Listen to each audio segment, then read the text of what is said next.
So in this video, we're going to talk about the principle of encapsulation.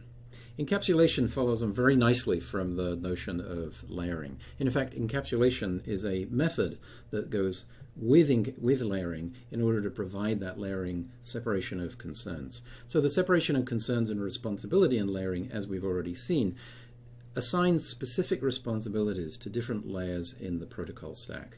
And as we saw in the model before, the physical layer at the bottom, the application layer at the top, allows each of those individual layers, the service that they provide, to evolve independently from each other. Examples that we've seen are the transport, allowing inter-application communication reliably in sequence. Any missing data is retransmitted. The link layer, where inter-host communication on a shared link, the communication between an end host and the router, or between successive pairs of routers. Encapsulation is a direct consequence of our use of layering. So it's how layering it manifests itself in the way that we represent the data at each successive layer. So layering data is the payload to layer n-1. What this means, and you can see in this this example here, at the bottom here, or in the middle here, we have the application data, which has been encapsulated into a segment which is for the transport layer. Here is the beginning, here is its payload, and here is its end. So the application data is sitting inside that segment. That segment then in turn is encapsulated or placed inside the datagram, which is for the network layer. And finally, that network layer datagram is placed inside that link layer frame, which is the one on the outside. So by placing each layer's data into the payload of the layer below, we construct a new frame or packet or datagram at that layer below to encapsulate that data above. So as examples, a web application's payload is then placed into a TCP transport segment, which is placed into an IP network packet, which in turn is placed into an Ethernet link frame. One of the real powers of encapsulation is that it allows you to actually layer recursively. So far, the prior example showed this simple example where we have an application level payload inside a transport layer segment inside a network layer packet inside a link layer frame. But it turns out that if you want, you can actually start composing these layers in new ways to provide different kinds of services, and the encapsulation will work just fine. You can put something else inside an IP datagram network packet. You can put something else inside a transport layer segment. So let me give you one example of this, which is something called a virtual private network. So virtual private network is something which, say, often companies might use, where you have two different sites. Say I have site A, that spells site, and I have site B. And they are geographically distant. Like say, site B is on the East Coast and site A is on the West Coast.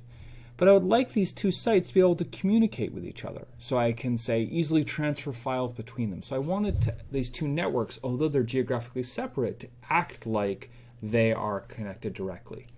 Now I can't do this just over the internet by itself, because the internet is unsafe. There's all kinds of bad people out there. I can't just be transmitting my files over the internet freely. So what you do is you set up something called a virtual private network. And what you do is you have two gateways, one on site A and one on site B, and they open up a secure connection to one another. So something equivalent to, say, what you use with the HTTPS, with secure HTTP, using what's called a transport layer security socket. So now there's this secure, encrypted stream between these two gateways. And then when a computer on site B, let's call it lowercase b, wants to communicate with the computer in site A, what happens is its data goes into this gateway, where then it is encrypted and protected, travels over this stream to the gateway over in site A, where then the gateway delivers it to computer A. And so if you take a step back, what say is happening, let's say this node B is requesting a web page from node A. What's happening is you have an application payload, which is inside a TCP transport segment, because HTTP is over TCP. Right, so here's our HTTP payload, here's our transport segment, which is then being put into an IP packet, which is then, and that IP packet is destined to node A. that IP packet is then being put inside this secure tunnel, this secure virtual private network, which means that it's being put inside a presentation layer data unit, which is then put inside a TCP segment, which is then put inside an IP packet, which is then put inside an Ethernet frame. And so you can take these layers and actually employ them recursively, and encapsulation just allows you to do this trivially, where this is because of how layering maps to the data representation, because each layer has its own data format, and a payload to layer n, a data for layer n is just the payload to layer n-1, you can recompose the layers in this way, have the data formats work out, and it'll all work transparently, and the entire abstraction just falls out easily from the way in which you've coupled the data representation to the protocol layering. So in summary, encapsulation is the way in which we take layering and we manifest it in the data representation. We have all these protocol layers, and the responsibilities, ultimately they're adding bits or bytes to packets, and how do we lay those packets out in memory and out on the wire as we transmit them. Encapsulation allows the payloads of a particular layer to then provide the services of the layers above it.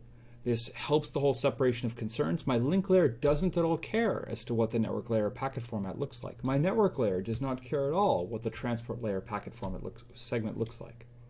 And this really allows you to enforce the boundaries between the layers, because if the link layer must be implemented such that it has no consideration as to what its payload is, then it is sort of, unless you make some cut some corners, it's decoupled from the network layer and is therefore independent of it. And this simplifies your implementations. You can just implement your link layer and implement it as well as you possibly can without having to worry about any of the complexities above.